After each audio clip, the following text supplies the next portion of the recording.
One kiss. That's all it was supposed to be. One carefully orchestrated kiss in front of 500 guests at the Metropolitan Gala, captured by a dozen cameras, witnessed by Manhattan's elite. A performance. A transaction. Nothing more. But when Alexander Pierce's lips touched Sophia Romano's for the first time, something fundamental shifted in the universe. His hand that had been resting politely on her waist tightened, pulling her closer. Her fingers that had been barely touching his shoulder dug into the fabric of his Tom Ford tuxedo. The kiss that was meant to last 3 seconds stretched into 10, then 15, then so long that people began to whisper, and when they finally pulled apart, both breathless, both trembling, Alexander looked into her dark eyes and realized with absolute certainty that he would never be able to let this woman go. If you want to discover how a desperate lie at a charity gala transformed a struggling artist and a broken billionaire into something neither of them saw coming, subscribe to the channel now. Leave a like if you believe that sometimes the best love stories begin with the worst lies. And tell me in the comments, have you ever pretended to be something you're not for someone else? Your presence here means everything. 48 hours earlier, Sophia Romano sat in her tiny Brooklyn studio apartment, staring at the eviction notice in her trembling hands. 30 days. She had 30 days to come up with 3 months of back rent plus late fees, or she would lose the only space in New York where she could paint, where she could breathe, where she could be herself. The afternoon light filtered through the paint-splattered windows, illuminating dust particles that danced in the air like tiny stars. Canvases covered every available surface, some finished, most not, all of them pieces of her soul rendered in oil and acrylic, none of them selling fast enough to keep her afloat in a city that devoured dreamers like her for breakfast. At 26, Sophia had learned that talent meant nothing without connections, that passion couldn't pay rent, that being good at something didn't guarantee success. She had moved to New York 5 years ago with a portfolio, a dream, and enough naivety to believe that would be enough. Now she worked 3 jobs. Morning shifts at a coffee shop in Soho, afternoon sessions modeling for art classes at NU, and evenings waitressing at private events through a catering company. It was the catering job that changed everything. The notification appeared on her phone at 6:47 p.m. Emergency request. Metropolitan Gala. Tomorrow night. Triple pay for anyone who could fill in. Sophia's fingers were typing her acceptance before her brain could fully process what she was agreeing to. Triple pay meant she could make a serious dent in her rent debt. It meant buying time. It meant survival. She had no idea it meant so much more. The Metropolitan Gala was the kind of event Sophia had only read about in magazines. A fundraiser for children's hospitals, attended by billionaires, celebrities, politicians. The kind of people who spent more on a single outfit than she made in 6 months. The kind of people who lived in a different world entirely. Alexander Pierce belonged to that world. At 35, he had built a tech empire that had revolutionized cloud computing. His company, Pierce Technologies, was valued at $40 billion. His face appeared regularly in Forbes, Wall Street Journal, Bloomberg. He was the kind of man who made markets move with a single tweet, who had presidents on speed dial, whose every decision affected thousands of lives. He was also utterly, devastatingly alone. He stood now in his penthouse apartment, 47 floors above Manhattan, looking out at the city he had conquered but never quite belonged to. The skyline glittered with promise, with possibility, with all the things money could buy. But it couldn't buy what he needed most: freedom from his father's will. The document sat on his desk like a curse, 300 pages of legal language that boiled down to one simple, impossible condition: to inherit his father's additional 20% stake in Pierce Technologies, the shares that would give him complete control and prevent a hostile takeover by the board. Alexander had to be married. Not engaged. Not dating. Married. His father, cold and calculating even in death, had inserted the clause 3 years ago during his final illness. A last desperate attempt to force his son into the traditional life path he had always wanted for him. Family. Legacy. Respectability. Things Alexander had sacrificed in his relentless pursuit of success. The deadline was midnight tomorrow. If Alexander wasn't married by then, those shares would be distributed among board members who were already circling like sharks, ready to vote him out of his own company. 3 years of planning, maneuvering, trying to find a legal loophole, had led nowhere. His lawyers had exhausted every option. The will was ironclad. Which left him with one choice. A choice so desperate, so insane, that he had resisted it until now, until there was literally no time left. He needed a wife, not a real one, just someone willing to sign papers, attend one event, smile for cameras, and then disappear with a generous payout. His assistant had compiled a list of potential candidates. Actresses looking for publicity, models wanting connections, society women bored enough to find the whole thing amusing. All of them had rejected the offer. Too risky. Too public. Too complicated. Alexander had exactly 18 hours to find someone. 18 hours before the gala where he had planned to announce his marriage, where the photographer from the New York Times would capture the moment, where witnesses could later testify to the authenticity of the relationship if challenged. 18 hours before everything he had built collapsed. The idea came to him at 2 a.m., during his fourth whiskey, staring at the catering company's website. Someone who needed money desperately enough not to ask too many questions. Someone who had no connections to his world, no reason to leverage the situation later. Someone temporary. Invisible. Forgettable. He started making calls. Sophia arrived at the Metropolitan Museum at 5 p.m., 3 hours before the gala began. The staff entrance was a different world from the red carpet being rolled out at the front. Here, in the basement corridors, an army of workers prepared to create one perfect night for people who would never see their faces. She wore her standard catering uniform, a simple black dress and comfortable shoes, her dark hair pulled back in a neat bun. Her supervisor, a sharp-eyed woman named Gloria, checked her in with barely a glance. Table 47, West Gallery. Champagne and hors d'oeuvres. Don't speak unless spoken to. Keep moving. Stay invisible. Standard instructions. Sophia had perfected the art of being invisible. She found her station, arranged her tray, and waited for the guests to arrive. That's when she saw him. Alexander Pierce entered through a side door with 2 men in dark suits. Clearly security. Even in the harsh fluorescent lighting of the service corridor, he was striking. Tall, with dark hair just starting to show silver at the temples, sharp cheekbones, and eyes the color of winter storms. He wore his tuxedo like armor. Every line perfect, every detail exact. But there was something in his expression, a tightness around his mouth, a tension in his shoulders that spoke of a man carrying weight no one else could see. He was on his phone, speaking in clipped tones. I don't care what the board thinks. The announcement happens tonight. Everything is in place. His eyes swept the corridor and landed on Sophia. For a moment, their gazes locked. She saw something flicker across his face. Calculation, assessment, decision. He ended his call mid-sentence, walked directly toward her. Sophia's heart began to pound. Had she done something wrong? Was she not supposed to be in this corridor? Should she leave? Excuse me.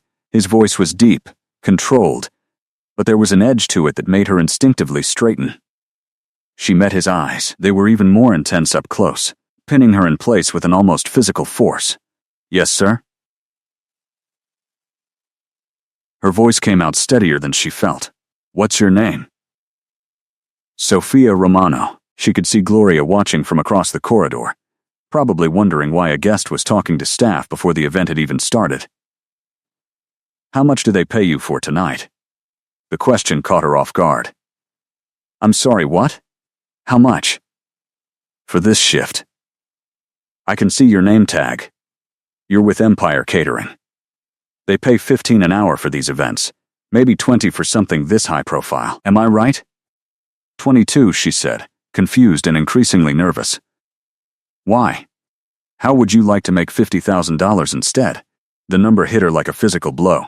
She actually took a step back, nearly dropping her empty tray. I'm sorry? $50,000, he repeated, watching her face carefully. For approximately 6 hours of work. Maybe less. Are you interested? This had to be a joke, some kind of test. Or worse. Her mind immediately went to dark places, to stories she'd heard about what powerful men expected from women they thought they could buy. I'm not, she started, but he cut her off with a raised hand. Not what you're thinking, he said, and there was something almost amused in his expression, though I appreciate that you jumped to that conclusion fast enough to refuse. Shows character. Then what? I need a wife. Tonight. For one event. And possibly a few carefully orchestrated public appearances over the next month. Then an equally public, amicable divorce. You get $50,000 at signing, another $50,000 when the divorce is finalized. The words were so absurd that Sophia actually laughed. A short, sharp sound that echoed in the concrete corridor. You're serious. Completely. You're insane. Probably, he agreed. But also, desperate. And you, Sophia Romano, look like someone who understands desperation. His eyes dropped to the eviction notice she'd forgotten was sticking out of her bag, the official red stamp visible even from where he stood. She felt her face flush, wanted to be angry at his presumption, at the way he was looking at her like a problem to be solved, a transaction to be completed. But he wasn't wrong. She was desperate. Do you have a criminal record? He asked, pulling out his phone. Any scandals in your past? Vengeful ex-boyfriends? Social media presence that would complicate things? No, she said, still trying to process what was happening. I'm nobody. Perfect. His fingers moved across his screen. My lawyer is drawing up a contract now. You'll sign an INDA, a prenuptial agreement, and a marriage license. I'll arrange for a judge to perform a private ceremony within the hour. We'll appear together at the gala as husband and wife. One kiss for the cameras. Some dancing. Basic couple behavior. Then you go home with a check that clears tomorrow morning. This is insane, she repeated, but her voice had lost its conviction. Think about it, he said, and his voice softened just slightly. What would $50,000 mean to you right now? She thought about her eviction notice, about her student loans, about the art supplies she couldn't afford, the opportunities she'd missed, the constant grinding stress of trying to survive in a city that wanted to crush her. She thought about the paintings in her studio, the ones she'd never finish if she lost her space, the dreams she'd have to abandon. One night, he said, a few appearances, then freedom. For both of us. Why me? The question came out as a whisper. Because you're here. Because you're beautiful enough to be believable, but unknown enough to be disposable afterward. His bluntness should have offended her, but there was something almost refreshing about it. He wasn't pretending this was anything other than what it was.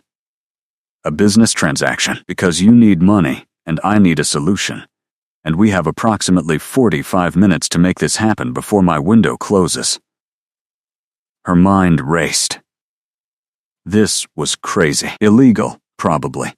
Definitely unethical. Her mother would be horrified. Her friends would think she'd lost her mind. But $50,000. Possibly $100,000 if she made it through the month. That was 2 years of rent. That was freedom to paint full-time. That was her dream, purchased with one night of pretending. I need to see the contract first, she heard herself say. He smiled for the first time. It transformed his face from coldly handsome to something approaching devastating. Smart, he said. I knew I chose right. Follow me. The next hour passed in a blur that felt like falling through someone else's life. Alexander led Sophia to a private room in the museum, one of the restored period chambers that wasn't part of tonight's event. His lawyer was already there, a sharp woman in her 50s named Patricia who looked at Sophia with an expression somewhere between pity and professional assessment. The contracts were spread across an antique desk, Patricia walked her through each page with the kind of patience that suggested she'd done this before, though Sophia couldn't imagine what kind of situation would require this particular combination of legal documents. The endo was straightforward. She couldn't discuss the arrangement with anyone, ever. Violation meant immediate legal action and return of all money received. The prenuptial agreement was almost insulting in its thoroughness. She had no claim to any of his assets, properties, or income. She couldn't contest the divorce. She agreed to make no public statements about him after their separation. The marriage license looked almost innocent by comparison. Just 2 names on an official form: Sophia Romano and Alexander James Pierce. Like they were a real couple. Like this meant something. "Do you understand everything you're signing?" Patricia asked, her voice neutral but her eyes searching Sophia's face. "I think so. You think so? Or you know so? This is a legally binding marriage, Miss Romano. Fake or not, you'll actually be married." "That comes with implications." "I understand," Sophia said, though she wasn't entirely sure she did. She just knew that her hand was reaching for the pen, that she was signing her name in all the required places, that she was watching Alexander do the same with quick, confident strokes. The judge arrived 15 minutes later. A small man with kind eyes who asked no questions, performed a ceremony that lasted less than 3 minutes, and pronounced them husband and wife with the same tone someone might use to announce the weather. "You may kiss the bride," he said, almost apologetically. Alexander looked at Sophia. This was the moment she could still back out. The contracts were signed, but the marriage wasn't consummated in any way that mattered. She could run. Should run.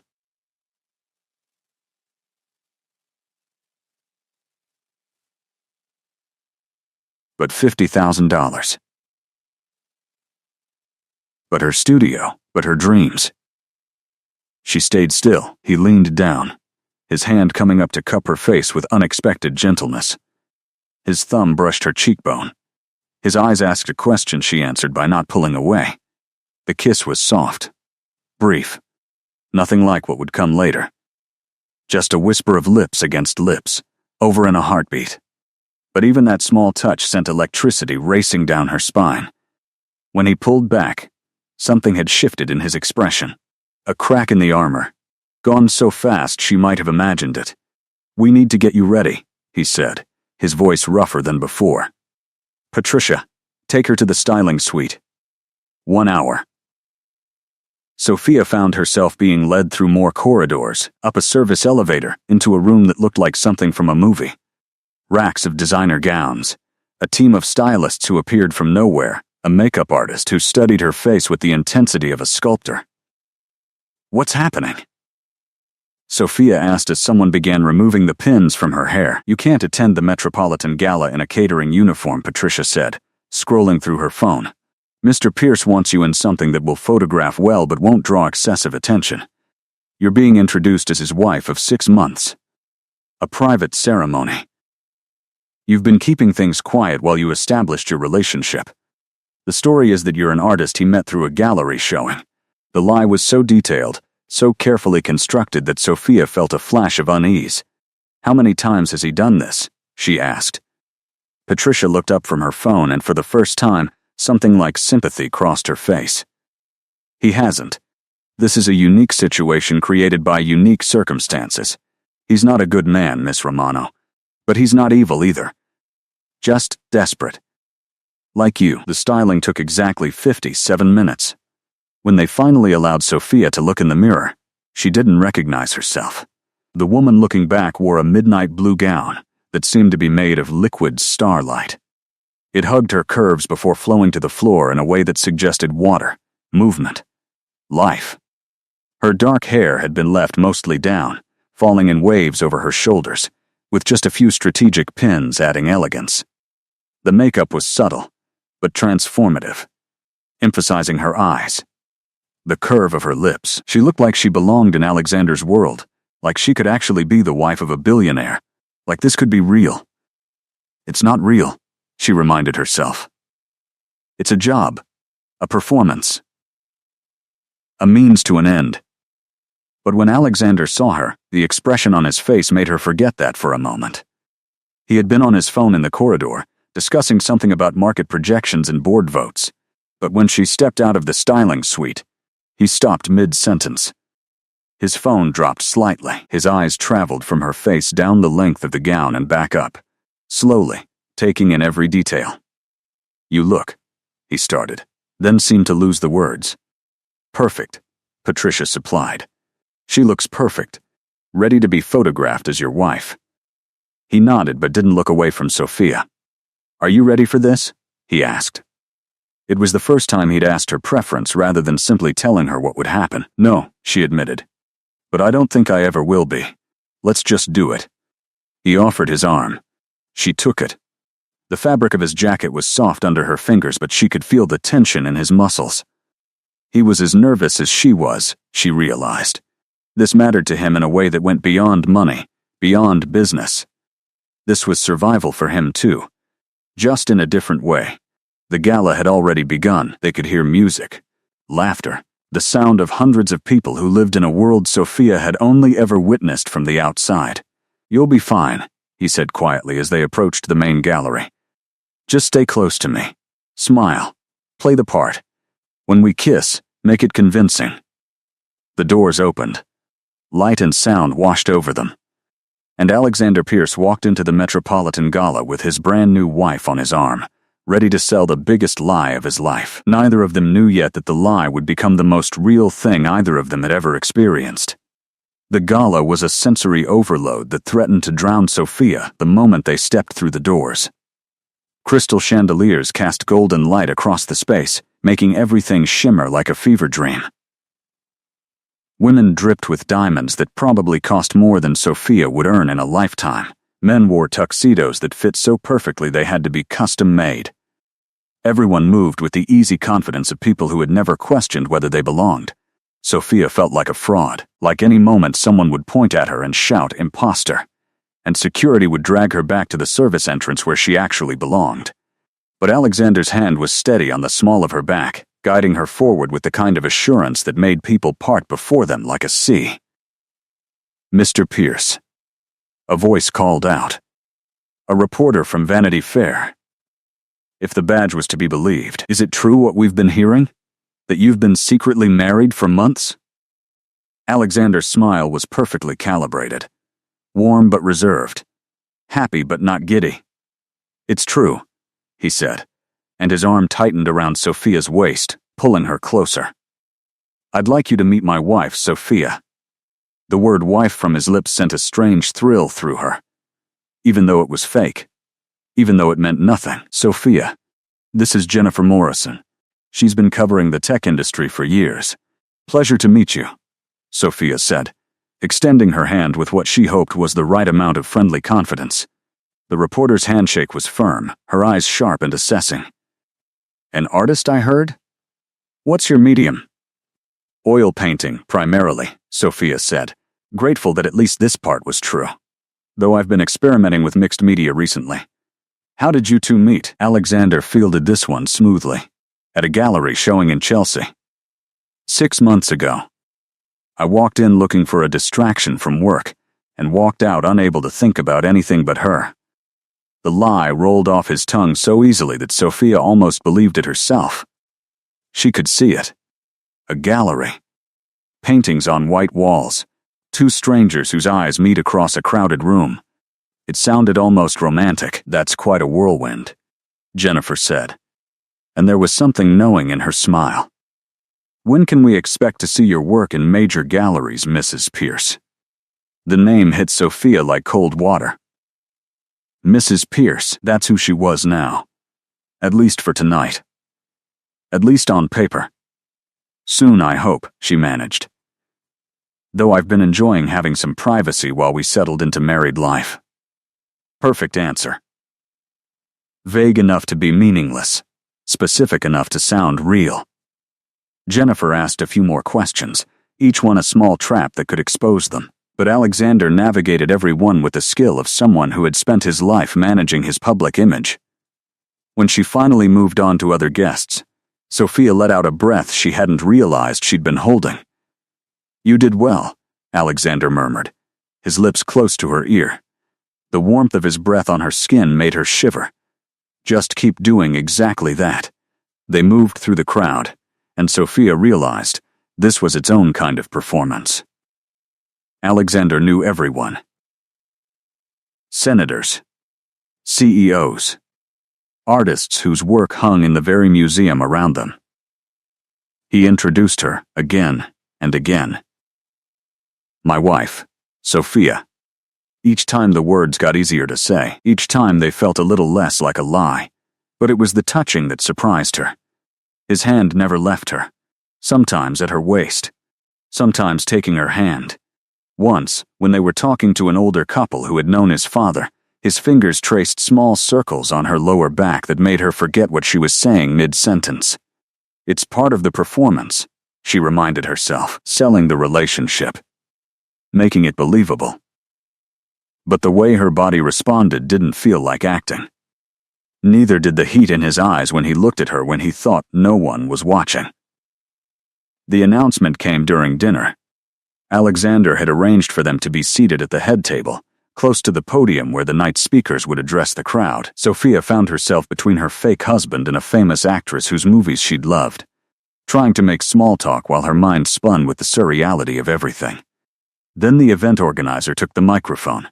"We have a special surprise tonight," she said, her voice warm and excited.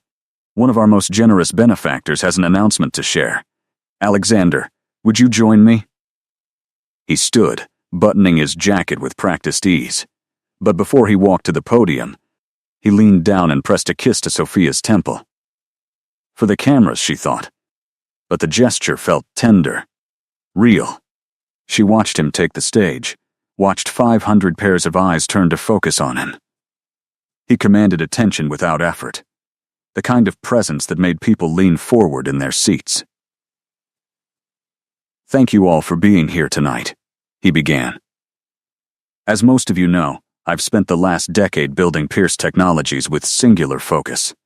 Some might say obsession." His eyes found Sophia's in the crowd. "That focus has brought professional success. But it cost me something important. Connection. Community. Love." Murmurs rippled through the audience. 6 months ago, I met someone who changed my perspective entirely, who reminded me that building a company means nothing if you're not also building a life. His voice was doing something to her, making her forget this was fake, making her want it to be real. Tonight, I want to introduce you all to Sophia Romano Pierce, my wife. And the reason I'm standing here understanding for the first time what really matters. Applause erupted. Cameras flashed, and Alexander held out his hand to her. This was it. The moment everything was designed for. Sophia stood on shaking legs, took his hand, and let him guide her to the podium. Up here, under the lights, in front of everyone, the world narrowed to just the two of them. "I know we kept this quiet," Alexander continued, his arm around her waist. "We wanted time to just be together without the pressure of public scrutiny. But tonight felt right to share our happiness with all of you." He turned to face her fully. The audience faded. The cameras faded. There was just his storm-gray eyes looking at her with an intensity that stole her breath.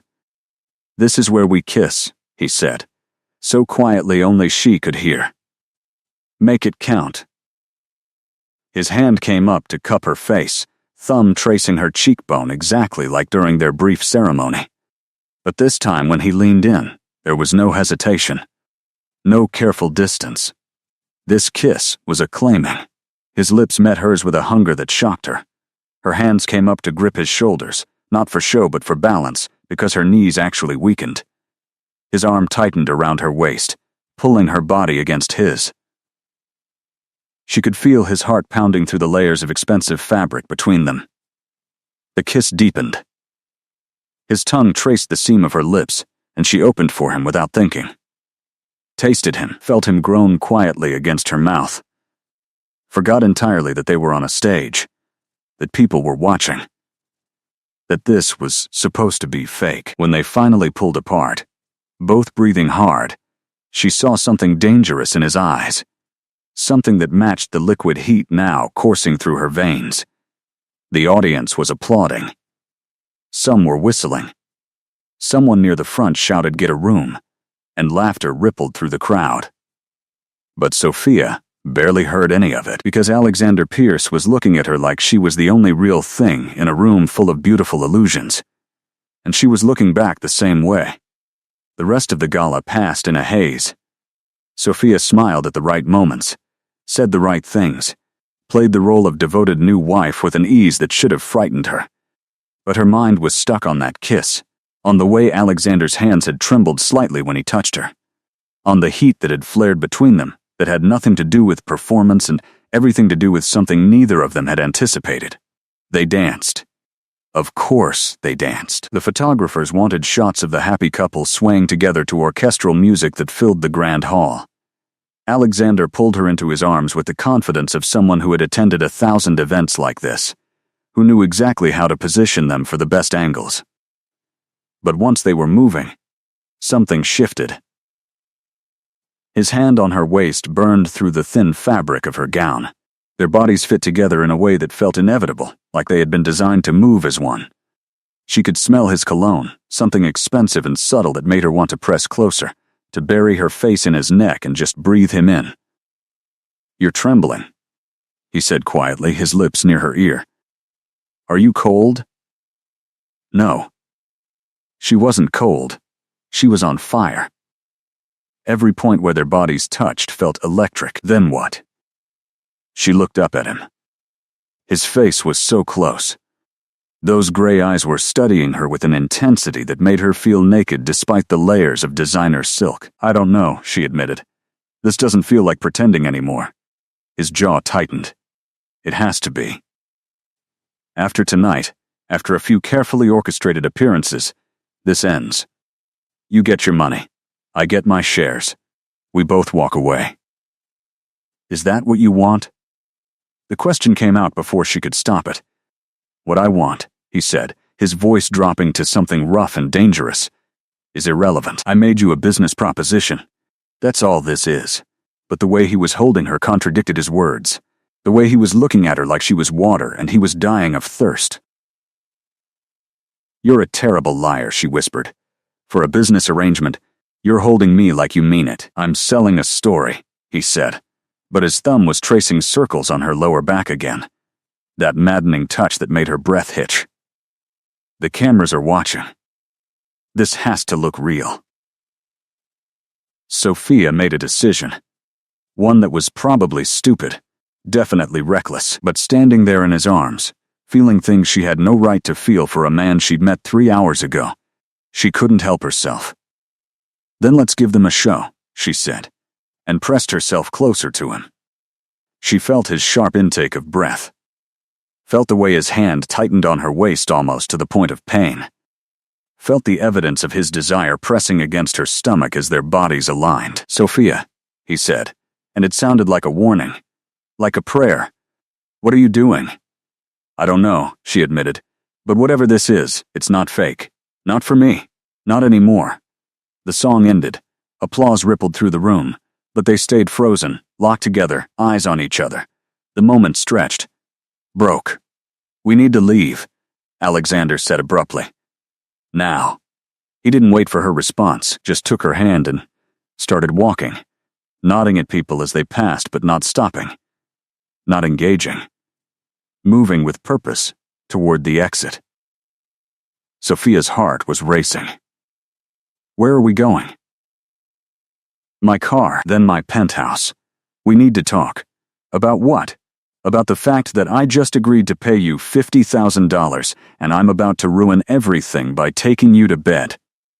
The blunt honesty of it should have shocked her, should have made her pull away, remind him this was business, nothing more. Instead, she squeezed his hand. "Maybe I want you to ruin it." He stopped, right there in the middle of the gallery, with people milling around them, with cameras potentially watching. Turned to face her fully. "You have no idea what you're saying." "Don't I?" She was playing with fire and she knew it. This man was essentially a stranger. This arrangement was supposed to be simple. Get paid, play a part, leave. But nothing about this felt simple anymore. You don't know me, he said, and there was something raw in his voice. You don't know the things I want, the ways I can be. I'm not a good man, Sophia. I'm selfish and demanding, and once I have something I want, I don't let go easily. Good, she said, shocking herself with her own boldness. Because I don't want easy. I want real. Even if it's complicated. Even if it's just for tonight. His control snapped. She could see it happen. Could see the moment he stopped fighting whatever this was between them. He pulled her into a small alcove, away from the main flow of people. Pressed her against the wall, caged her in with his arms on either side of her head. If we do this, he said, his voice rough gravel and honey, there's no going back. The arrangement changes. Gets messier. Are you prepared for that? Her answer was to reach up and pull his face down to hers, to kiss him with all the want that had been building since that first brush of lips during their fake ceremony, to show him without words that yes, she was prepared. Prepared to be reckless. To be stupid. To take what she wanted even knowing it would probably destroy her. He kissed her back with bruising intensity. One hand came up to fist in her hair, tilting her head back to deepen the kiss. The other gripped her hip, pulling her against him. She could feel him, hard and wanting, and it made her moan into his mouth. This is insane, he muttered against her lips. Completely insane. I know. We're in public. I know. I'm supposed to be professional about this. I know, but she was arching into him, her leg coming up to wrap around his hip, and he was groaning, grinding against her in a way that had nothing to do with propriety or performance, and everything to do with pure desperate need. Car, he managed. Now. Before I take you right here against this wall and give the photographers something they can actually use. They made it to his car through sheer force of will. His driver, a stoic man who had clearly been trained not to react to anything, opened the door, without comment. Sophia slid into the back of the black Mercedes, followed immediately by Alexander, who pulled her into his lap the moment the door closed. The privacy screen went up. And then they were alone in the dark leather interior, the city lights sliding past the tinted windows, and his mouth was on her neck, her collarbone, the curve of her shoulder exposed by her gown. Tell me to stop, he said between kisses. Tell me this is a mistake and we should stick to the original arrangement. But his hands were sliding up her thighs, pushing the fabric of her gown higher, and she was gasping, threading her fingers through his hair, pulling him closer instead of pushing away. Don't stop, she breathed. Don't you dare stop. His laugh was dark and full of promise. You have no idea what you've just unleashed. The penthouse was everything Sophia had imagined a billionaire's home would be. Floor-to-ceiling windows overlooking Manhattan. Modern furniture that probably cost more than her car. Art on the walls that belonged in museums.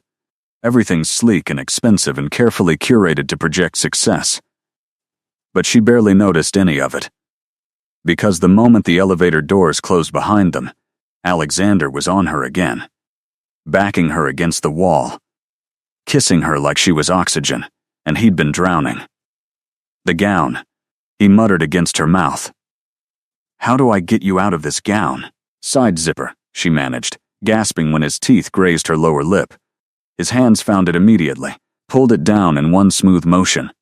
The dress pooled at her feet, leaving her in nothing but the lingerie the stylist had insisted she wear. Black lace that left very little to the imagination. Alexander pulled back just far enough to look at her. His eyes went dark with want. God, you're perfect. He wasn't looking at her like she was a business transaction anymore. He was looking at her like she was art, like she was something precious and rare that he couldn't quite believe he was allowed to touch. Your turn, she said, reaching for his bow tie. Her fingers fumbled with the knot. He covered her hands with his, helped her remove it. Then his jacket. Then the buttons of his shirt, revealing a chest that proved he didn't spend all his time behind a desk. Lean muscle. Smooth skin, a body that made her want to taste every inch. Are you sure about this? he asked, even as his hands traced the curve of her waist. Because once we cross this line, I'm sure, she interrupted. I've never been more sure of anything. It wasn't entirely true. Part of her knew this was reckless, that sleeping with her fake husband on the night they met was probably the worst decision she could make. But the larger part of her, the part that was tired of playing it safe, tired of denying herself anything that felt good, didn't care. He lifted her easily, her legs wrapping around his waist as he carried her through the penthouse. The bedroom was all dark wood and white sheets, minimalist and masculine. He laid her down carefully, like she might break, then covered her body with his. The weight of him was perfect. The heat of his skin against hers. The way they fit together as if they'd done this 1,000 times before. He kissed her slowly this time, thoroughly, taking his time to learn her mouth, to discover what made her gasp, what made her arch. His hands mapped her body with reverent attention, tracing her curves, finding sensitive spots she hadn't known existed. When he pulled back to look at her, there was something vulnerable in his expression. I haven't done this in a long time, he admitted. Been with someone, really been with someone. Not just. He trailed off, but she understood. Not just physical. Not just scratching an itch. Something that mattered. Me either, she whispered. The admission hung between them. This wasn't supposed to matter. This was supposed to be a transaction that got complicated. But lying there in his bed, in his arms, feeling his heart pounding against hers, Sophia knew it was already so much more than that. He undressed her slowly, reverently. Each piece of lace removed with care. Each new expanse of skin revealed, greeted with kisses that made her tremble. When she was finally naked before him, she should have felt vulnerable, exposed. Instead, she felt powerful. Because the way he was looking at her made her feel like the most beautiful thing he'd ever seen. Your turn, she said again, and helped him remove the rest of his clothes. When they were both bare, both vulnerable, he paused, reached over to the nightstand. Protection, he said. I don't do this often enough to have it readily available, but... She stopped him with a hand on his wrist. I'm on birth control. And I'm clean. He searched her face. I am too. Clean and tested regularly even though there's been no one. The implication hung in the air. They could do this without barriers.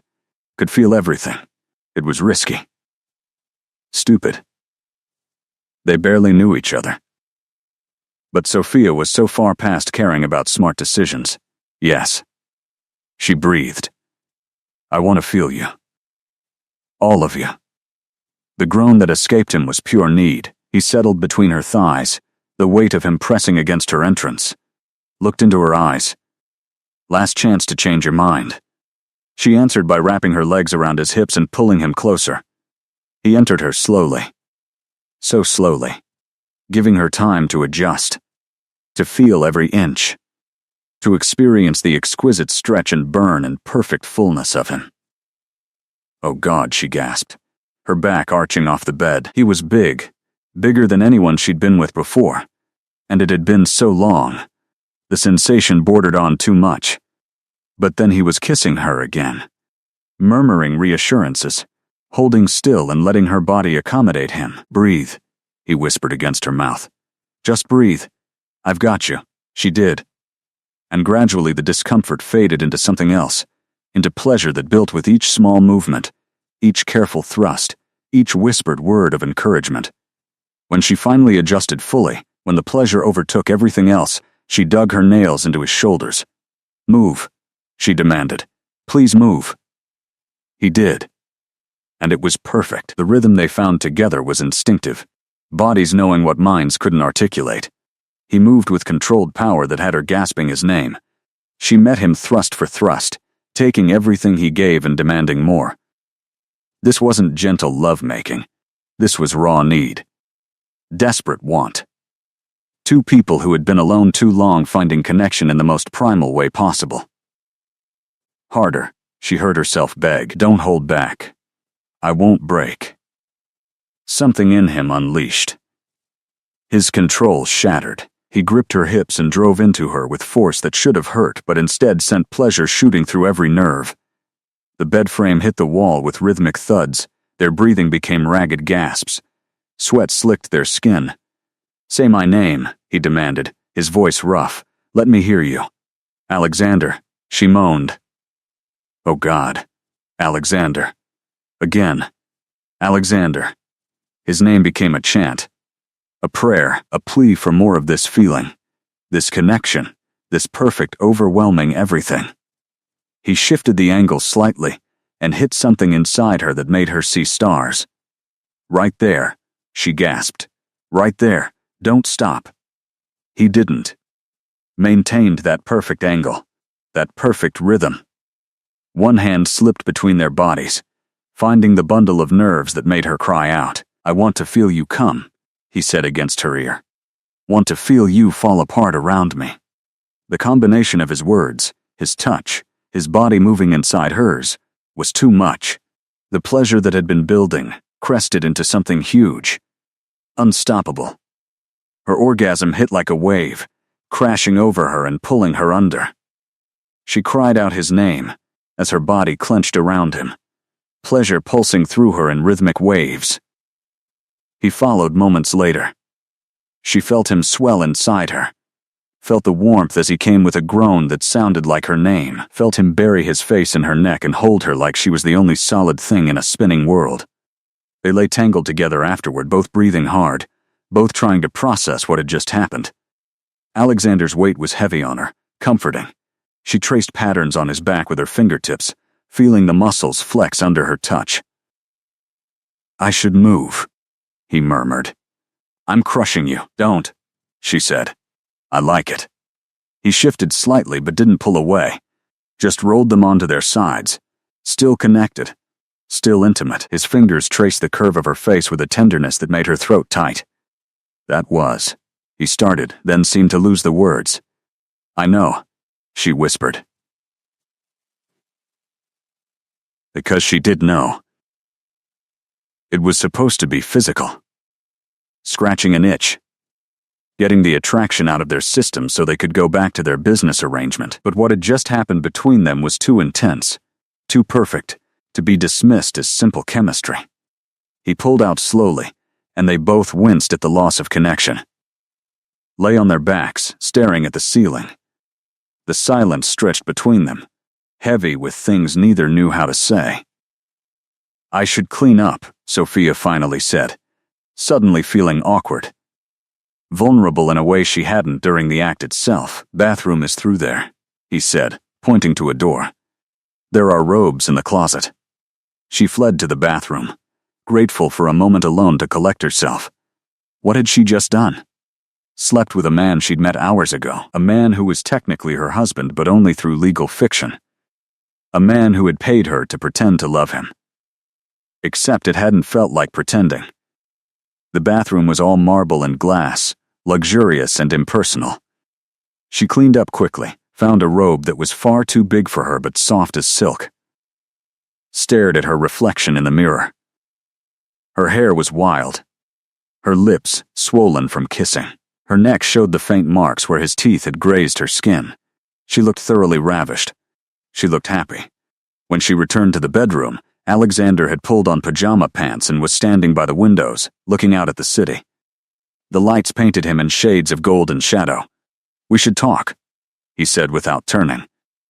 "About what this means for the arrangement." Right. The arrangement, the business deal that had brought her here. That's what this was supposed to be about. "I don't want things to be awkward," he continued. "What happened tonight was..." He paused, searching for words, unexpected. "But it doesn't have to change our agreement. You'll still get paid. We'll still do the appearances. We'll still divorce on schedule." "Why does that sound like you're trying to convince yourself?" she asked. He turned to face her. The vulnerability she'd seen during their intimacy was gone, replaced by the controlled businessman who had first approached her. "Because I am," he admitted. "I don't do complicated, Sophia. I don't do messy. My life is carefully structured for a reason. Relationships are a liability I can't afford. Even fake ones? Especially fake ones that start feeling real. The honesty of it hit her hard. Because he was right. This was getting real. Dangerously real. What if I want complicated? The words came out before she could stop them. What if I want messy? You don't, he said it with such certainty. You want your $50,000. You want to save your studio. You want your life back. This, he gestured between them. This was just good sex. Chemistry, it doesn't mean anything beyond tonight. His dismissal stung more than it should have. Maybe you're right, she said, pulling the robe tighter around herself. Maybe it was just sex. The lie tasted bitter, but if he wanted to pretend that what they'd shared was forgettable, she could play along. The distance he was trying to create hurt, but she had her pride. You should stay the night, he said. It's late. The driver can take you home in the morning. Separate bedrooms? Of course. He moved to leave, to escape to wherever he planned to spend the rest of the night, but paused at the door. For what it's worth, tonight was. He stopped. Started again. You were incredible. Then, he was gone, leaving her alone in his massive bedroom, in his oversized robe, feeling more confused and conflicted than she'd ever felt in her life. Sophia should have left. Should have called a car. Should have put distance between herself and this impossible situation. Instead, she climbed into his bed, buried her face in his pillow that still smelled like him, and let herself feel all the emotions she was supposed to be keeping locked away. She'd taken this job because she was desperate. Because $50,000 was too much money to turn down. Because it was supposed to be simple. Play a part. Get paid. Move on. But nothing about Alexander Pierce was simple, and nothing about the way she felt when he touched her, when he looked at her, when he moved inside her, was something she could just walk away from. The truth was, she was already in too deep, already falling for a man who had made it clear he couldn't offer her anything beyond money and memories, already imagining a future that could never exist. The smart thing would be to take the money and run to protect herself before she got hurt. But Sophia had never been particularly good at doing the smart thing. She fell asleep in his bed, alone but surrounded by his scent, his presence, and dreamed of complications and messiness, and all the things he said he couldn't afford. In another room, Alexander lay awake, staring at his ceiling, trying to convince himself that what had happened was just physical, that Sophia was just another woman, that this arrangement would end as planned, and he would feel nothing when she walked away. He was lying to himself. He knew it, but the alternative was admitting that in one night a struggling artist with dark eyes and a painter's hands had gotten under his skin in a way no one ever had. Was admitting that somewhere between their fake ceremony and their very real passion, he'd started to fall. And Alexander Pierce didn't fall. He planned. He controlled. He built empires on logic and strategy. Feelings were variables he couldn't account for, risks he couldn't take. But God, the way she'd looked at him, the way she'd said his name, the way she'd fit in his arms like she belonged there. He was in trouble. They both were. Morning came too quickly, bringing with it harsh reality and the kind of clarity that only arrives with daylight. Sophia woke alone in Alexander's bed, disoriented for a moment before memory rushed back. The gala. The kiss. The way he'd touched her like she was precious. The way she'd fallen apart in his arms. The way he'd then emotionally retreated the moment it was over. She found her phone on the nightstand. 7:42 a.m. 3 missed calls from her roommate. A text from the catering company asking why she hadn't returned her uniform. And a notification that $50,000 had been deposited into her account. He'd paid her already. Like settling a debt. Like closing a transaction. Like making sure she knew exactly what last night had been worth to him. The money should have made her happy. It solved her immediate problems. Bought her time. Gave her freedom. Instead, it made her feel hollow. She got dressed in last night's gown, feeling ridiculous. Did a walk of shame through a penthouse she'd barely seen in the dark. Found Alexander in the kitchen, already dressed in a suit, coffee in hand, looking every inch the billionaire businessman. The man who'd been inside her last night might as well have been a stranger. "Good morning," he said, polite and distant. "There's coffee. Breakfast if you want it. The driver is ready whenever you are." So professional. So cold, like they were discussing a meeting instead of the morning after the most intense sex of her life. "I saw the deposit," she said. "Thank you." "Of course." As agreed. He didn't meet her eyes. "We have a photo shoot scheduled for next week. Couples portraits for the Times wedding announcement. Patricia will send you the details." Right. The arrangement. The performance. She'd almost forgotten this wasn't over, that she still had to pretend to be his wife for cameras and crowds, while he made it clear she meant nothing behind closed doors. "I should go," she said, because staying in this sterile kitchen with this stranger wearing her lover's face was too painful. The driver took her back to Brooklyn, back to her tiny studio with its peeling paint and stained floors and canvases everywhere. Back to reality. Her roommate Maya was waiting, eyes wide with curiosity and concern. "Where the hell have you been?" "I called 3 times. I was." Sophia started, then stopped. "How did you explain last night?" "I had an opportunity. A job. And you didn't come home? Because?" "Because I married a billionaire and spent the night in his bed, and now I don't know if I'm more confused or heartbroken or both. Because the job ran late and I ended up staying in the city." Maya studied her face. "That's not the whole story. It's the only one I can tell you right now," Sophia said. "Please just trust me. I'm fine." She wasn't fine. She spent the next 3 days painting. Angry, passionate strokes that bled emotion onto canvas. Dark colors, violent compositions. Everything she felt and couldn't say. Alexander didn't call, didn't text. The only communication came from Patricia, cold and professional, with details about the photo shoot. Time. Location. What to wear. How to act. Be affectionate but not excessive. Touch him naturally. Smile like you're in love. As if she needed instructions for that last part. The photo shoot was torture. They met at a studio in Midtown. Alexander arrived exactly on time, looking perfect in casual clothes that probably cost more than her rent. Smiled at her like they were friends. Like he hadn't been inside her. Like she hadn't screamed his name. The photographer directed them into poses, his arm around her waist, her hand on his chest, looking into each other's eyes. "Lean in closer," the photographer instructed. "Touch foreheads. Look like you're sharing a secret." They did, and being this close to him again, feeling his warmth, smelling his cologne, made Sophia's chest ache with want and hurt and anger at how easy it was for him to pretend while she was falling apart. "You look beautiful," he murmured, quiet enough that only she could hear.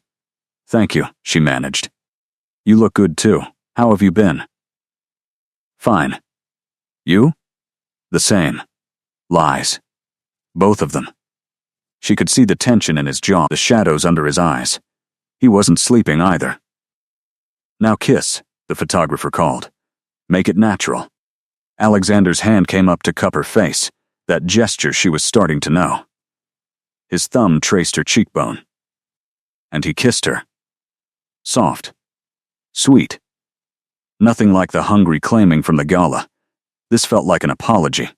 Like regret. Like goodbye. She kissed him back, pouring everything she couldn't say into the press of her lips. When they pulled apart, his eyes were dark with something she couldn't name. The shoot lasted 2 hours. 2 hours of touching, and smiling, and pretending. 2 hours of being close to him while being further away than ever. When it ended, he had his driver waiting. "Can I give you a ride home?" "I'll take the subway," she said, It's faster. Sophia, please. We should talk. About what? She couldn't keep the edge from her voice. About how what happened was just good sex. About how this is just business? I think you've made your position pretty clear. That's not fair. Isn't it? You paid me. You got what you wanted. Now we play happy couple for the cameras and then walk away. That's the deal.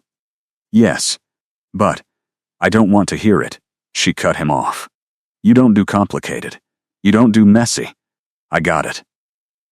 Message received loud and clear. She turned to leave. He caught her wrist. The touch sent electricity up her arm, and she hated her body for still responding to him. It's not that simple, he said. You made it simple, she replied. You made it very clear that what happened between us didn't mean anything. I never said that. You didn't have to.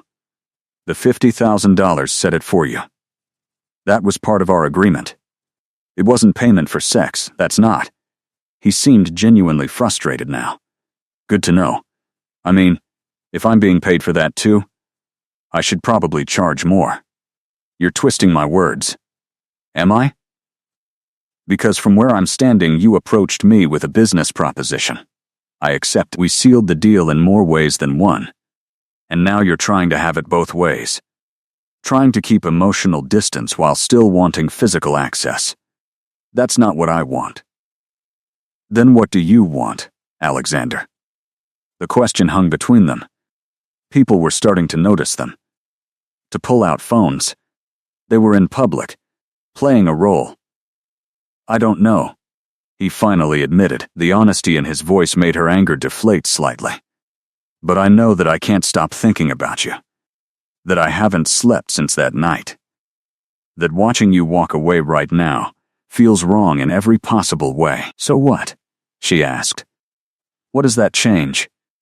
We still have an arrangement. You still need me to play your wife until your board situation is resolved.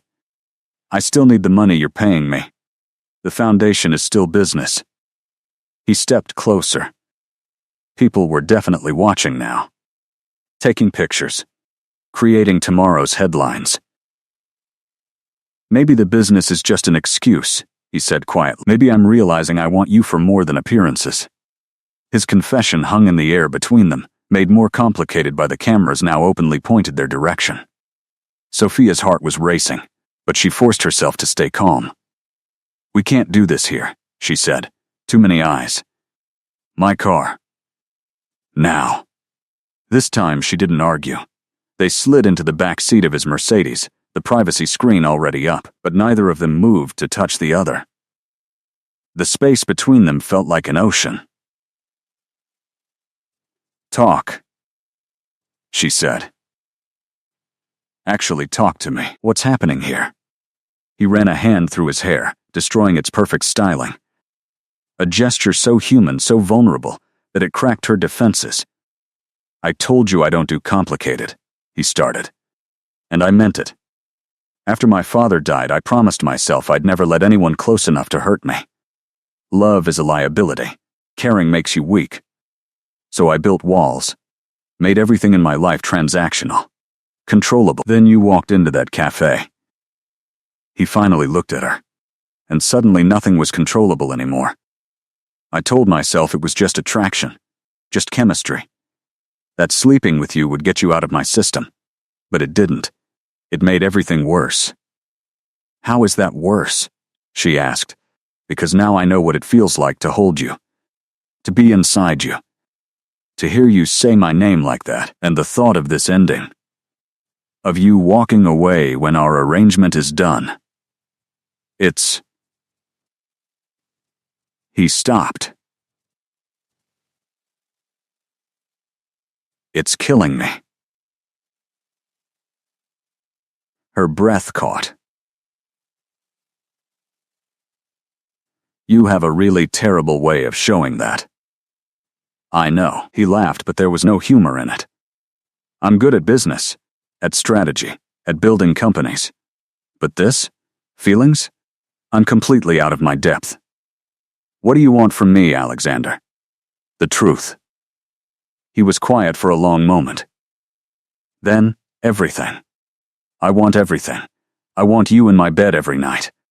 I want to know your favorite color and what you dream about and why you became an artist. I want to meet your friends, take you to dinner, wake up next to you. I want real Sophia. With you. Even though it terrifies me. She felt tears prick her eyes. You can't just say things like that after pushing me away. After making me feel like I was nothing but a transaction. I know. I'm sorry. The apology sounded like it cost him. I panicked. You got under my skin, and I didn't know how to handle it, so I retreated into what I know. Business. Distance. Control. But it's not working. Nothing works when you're not there. What about the arrangement? What happens to our deal? We adjust it, he said. You still get paid. All of it. But we try this for real. See where it goes. And if it doesn't work, then at least we tried. At least we were honest about what this is instead of hiding behind contracts and pretense. Sophia wanted to believe him. Wanted to take the leap. But she'd been hurt before. Had learned that wanting something badly enough didn't make it real. How do I know you won't panic again? That you won't push me away the next time things feel too intense? You don't, he admitted. I can't promise I'll be perfect at this. I can't promise I won't mess up. But I can promise I'll try. That I'll fight for this, instead of running from it. She studied his face, saw the vulnerability there. The fear. This powerful man who commanded boardrooms and built empires was terrified of what he felt for her. The realization shifted something inside her. I'm scared too, she confessed. I barely know you. This is insane. We met 4 days ago. Everything about this is backwards and complicated, and probably a terrible idea. But I haven't been able to stop thinking about you either. She reached across the space between them, took his hand, felt his fingers immediately tighten around hers like he was afraid she'd disappear. So what do we do? He asked. We try, she said. For real this time. No walls. No hiding behind the arrangement. We actually get to know each other. And if it doesn't work, if this is just intense chemistry that burns out, then at least we'll know. And the money? He asked carefully. I still pay you. All of it. You saved my company, Sophia. You're still helping me maintain appearances with the board. That doesn't change just because we're also trying to build something real. It felt strange, being paid to be his wife while trying to actually fall in love with him. But nothing about this situation had been normal from the start. Okay, she said. Let's try. He pulled her into his arms then, kissed her with the kind of relief that made her chest ache. This kiss was different from the performance at the gala or the passion of that first night. This one felt like a promise. When they finally pulled apart, he rested his forehead against hers. Have dinner with me tonight, he said. A real date. No cameras. No appearances. Just us. I'd like that. One condition, though. Anything. You have to come to my studio first, see my work. See who I actually am outside of designer gowns and galas. Deal. They went to Brooklyn. Alexander in the back of his Mercedes, looking completely out of place on her street with its graffiti and corner stores and lived-in feeling. Her studio was a disaster. Paint everywhere. Half-finished canvases stacked against walls. The beautiful chaos of creation. She watched nervously as he moved through the space, studying each painting with an intensity that suggested he was actually seeing them. Really, seeing them. These are incredible, he finally said, pausing in front of her largest piece. A woman made of storms and starlight, all violence and beauty intertwined. This is you, isn't it? How you see yourself. She nodded, throat tight, lost and powerful at the same time, barely holding it together but still creating something beautiful from the chaos. He turned to face her. That's exactly how I feel when I'm with you, like you see all my broken pieces and somehow make them into something worth keeping. They made love in her studio, surrounded by her art. Slow and tender this time. Learning each other properly. He worshipped her body like it was canvas, and he was desperate to memorize every curve. She traced the scars on his chest, remnants of a childhood accident he told her about between kisses. They talked. Really talked about his lonely childhood, her complicated family, his fears about never being enough, her dreams of having her work in real galleries. They built intimacy from honesty. Afterward, lying on her paint-stained floor wrapped in drop cloths, he said, "I want to show your work.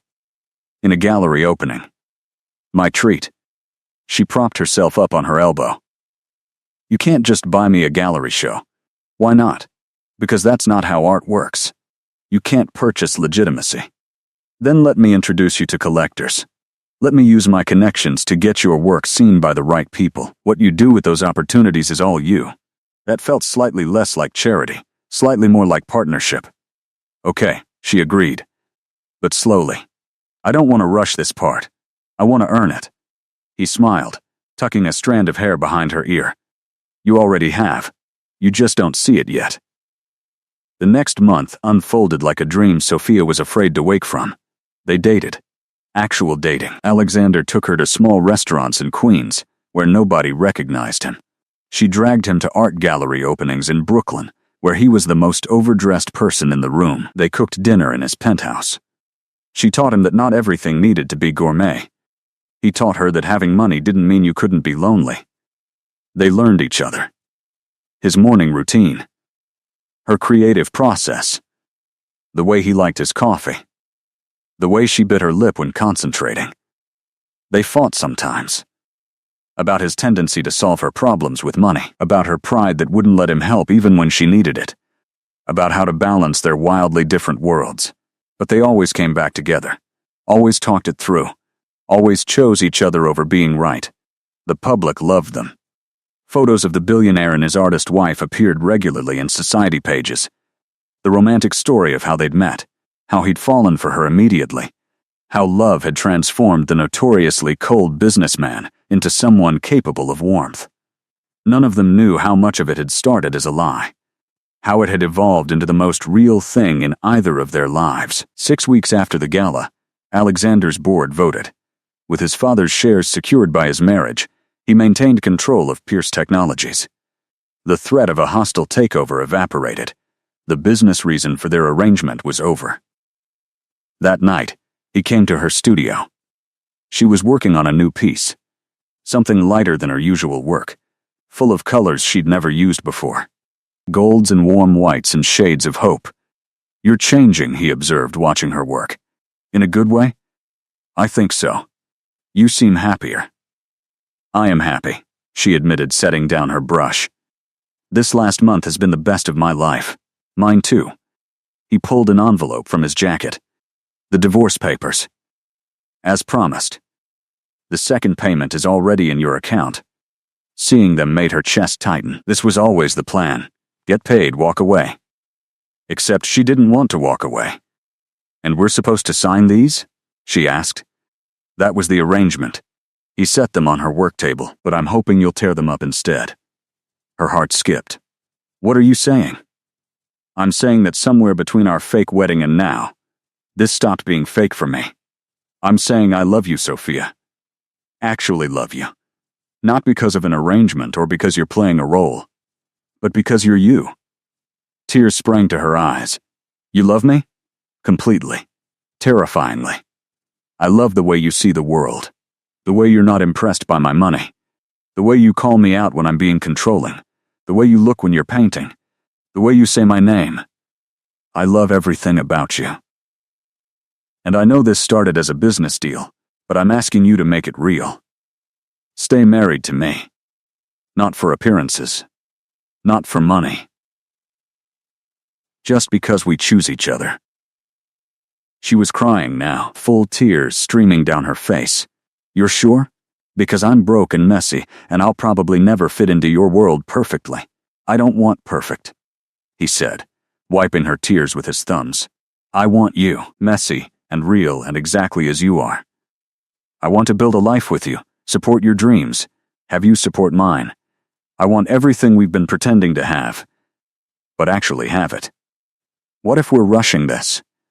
What if this is just intensity from the unusual circumstances? Then we'll figure it out together. But Sophia, I've never been more certain of anything in my life. I love you.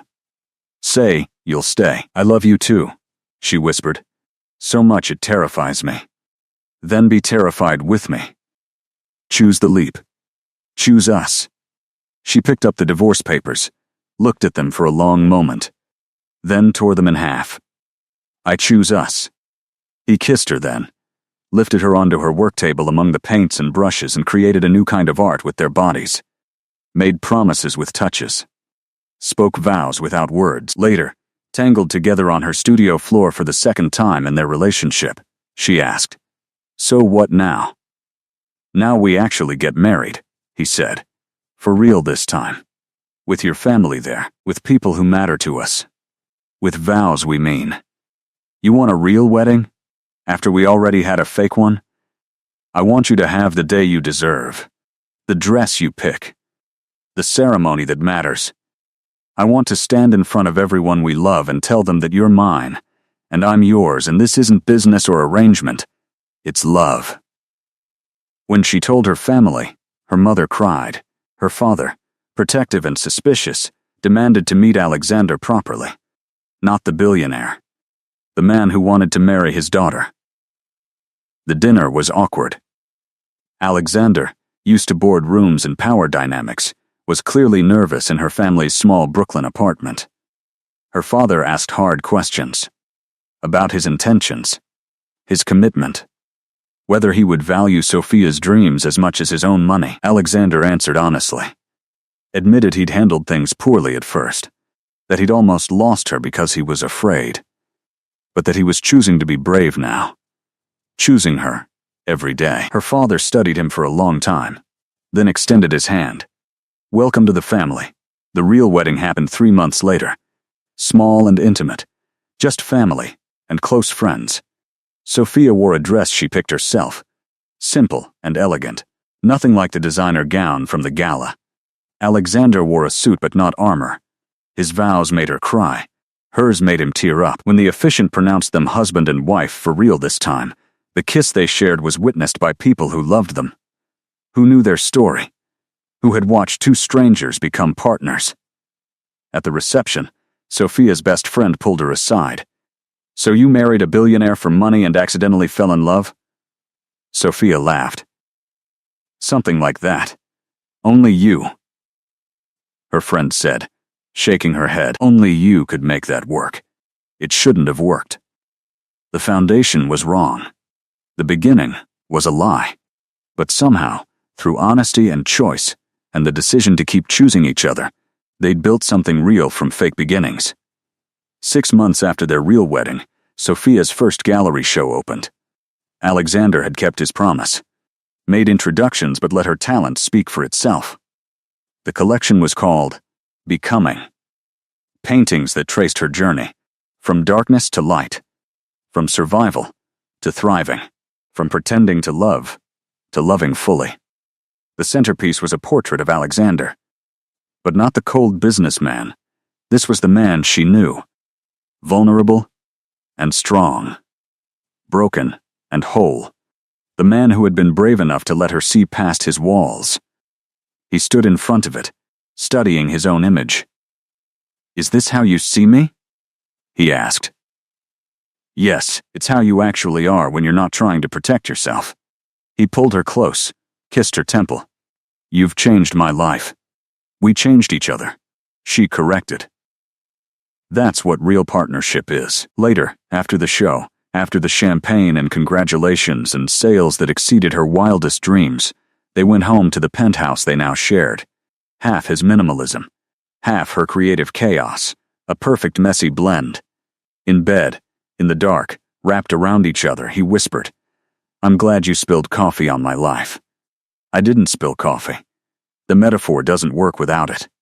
She laughed, kissed him, felt the ring on her finger that was real this time. Chosen. Meant. "So what do we tell people?" she asked. "When they ask how we met?" "We tell them the truth," he said, "that I needed to save my company and hired a fake wife. that I chose her because she was desperate enough to say yes, that we were supposed to be temporary. And then we fell in love anyway, because sometimes the best things in life start with the worst plans. She smiled in the darkness. That's a terrible meet cute. It's our meet cute, he corrected. And I wouldn't change a single thing about it. Neither would she. Because yes, it had started as a lie, as desperation and money and performance. But somewhere between the fake ceremony and the real one, between the first kiss for cameras and the 1,000th kiss in private, they had built something that couldn't be bought or arranged or planned. They had built love. And that was worth more than any contract could ever be. A year after that first desperate night at the Metropolitan Gala, Sophia stood in front of a canvas in the studio Alexander had built for her in their penthouse. Floor-to-ceiling windows let in perfect natural light. The space was entirely hers. He'd insisted. Your art needs room to breathe, he'd said. And you need a place that's just yours.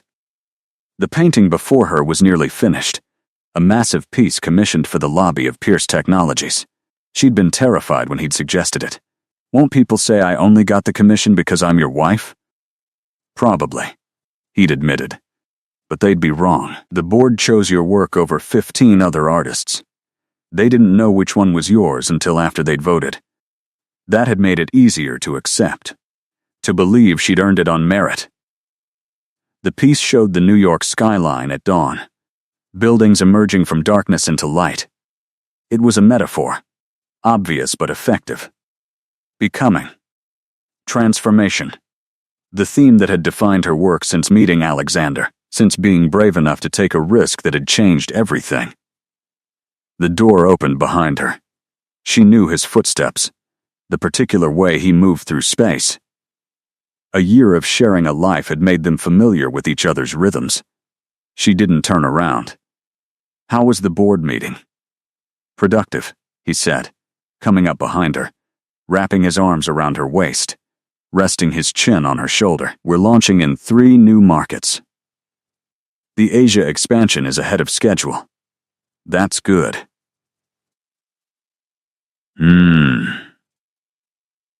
His lips found the curve of her neck, but I spent the whole meeting thinking about getting home to you. Even after a year? Especially after a year. She turned in his arms, studied his face, the laugh lines that had appeared, the softness in his eyes that had replaced some of the hardness. He looked younger now, lighter. Love had transformed him the same way it had transformed her. I have news, she said. Good news or bad news? Good, I think. I hope. He raised an eyebrow. Tell me. Dr. Martinez called. The tests came back. She watched his face, saw the moment understanding dawned, the way his eyes widened, the sharp intake of breath. You're pregnant. She nodded. 8 weeks. We're having a baby. The joy that crossed his face made her throat tight. She'd worried he might not be ready, that this might be too fast. Too much. But he was laughing, picking her up and spinning her, setting her down carefully like she might break. A baby. We're having a baby. Are you happy? Happy doesn't begin to cover it. He dropped to his knees, placed his hands on her still flat stomach, pressed his forehead against her. This is, he paused, everything. They stayed like that for a long moment. Then he looked up at her. Marry me again. We're already married. I know. But marry me again. For real this time. We had a real wedding. We had a wedding where we meant the vows. But the first one, the fake one, that's still part of our story, and I want to reclaim it. Make it mean something. You want to renew our vows? I want to go back to where it started. The Metropolitan Museum. The same space where I kissed you for the first time. Where I started falling without realizing it. I want to stand there with you now. Knowing what I know, feeling what I feel, and say those words like I should have said them the first time. The idea was absurd. Beautiful. Completely unnecessary and absolutely perfect. Okay, she said. Let's do it. They planned it for their anniversary, not the real wedding anniversary. The fake one, the date that had started everything. 1 year since he'd approached her in that service corridor. Since she'd signed contracts that changed her life. Since they'd lied to 500 people and accidentally found truth. The museum gave them the same space. The same gallery where they'd stood before cameras and witnesses and pretended. But this time, there were no cameras. No society pages. Just their closest friends and family. Small and intimate and real. Sophia wore the same midnight blue gown from that first night. He'd kept it. Stored in a garment bag in the back of their closet like a talisman. When she'd asked why, he'd said, "Because that's the dress you were wearing when my life changed." When he saw her, his eyes filled with tears. "You're so beautiful. You said that the first time. I know. It's still true." They stood in the same spot where they'd kissed for performance, where attraction had ignited into something neither could control. The officiant was different, their friend Marcus, who knew the whole story, who loved them enough to find it romantic instead of insane. "We're here," Marcus began, "to witness something unusual. A renewal of vows that were never meant to be real. A celebration of love that started as a lie." Alexander and Sophia came together out of desperation. Out of need. Out of circumstances that should never have led to happiness. But somehow, through choice and courage and commitment, they built something extraordinary. Alexander went first. His voice was steady, but his hands shook as he held hers. "A year ago I stood here with you and said words I didn't mean. Promised things I had no intention of keeping. I looked at you like a solution to my problem, like a transaction to be completed. I was an idiot." He paused. The small gathering laughed. "Somewhere between that kiss and this one, you became everything. You're my best friend."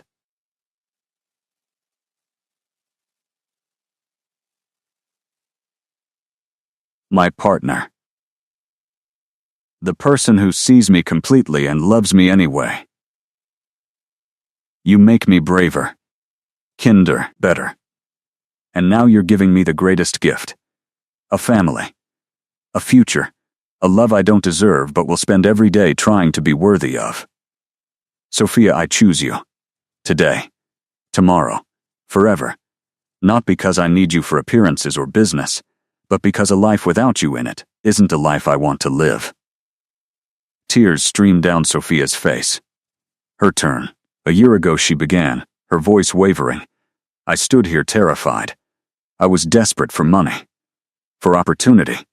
For a way out of the corner I'd backed myself into. I looked at you and saw a stranger. Someone from a different world. Someone I'd pretend to love, and then leave. I had no idea I was meeting my person. She squeezed his hands. You've given me so much, not just financial security, though that's changed my life. But belief. Support. Space to be exactly who I am. You've loved my chaos. Encouraged my dreams. Stood beside me while I figured out who I want to be. And you've let me see you. Really see you. Past the armor, past the walls. You've trusted me with your vulnerability. Your fears. Your hopes. That's the greatest gift anyone has ever given me. So yes, Alexander. I choose you too. In the mess. In the beauty. In all the complicated, wonderful, terrible, amazing parts of building a life together. I choose us. Marcus pronounced them husband and wife for the second time. When Alexander kissed her, it was different from that first kiss. That one had been shock and electricity. Discovery. This one was recognition. Coming home. Their guests applauded, cheered. Someone popped champagne. But Sophia barely heard it. Because she was in Alexander's arms. Carrying his child.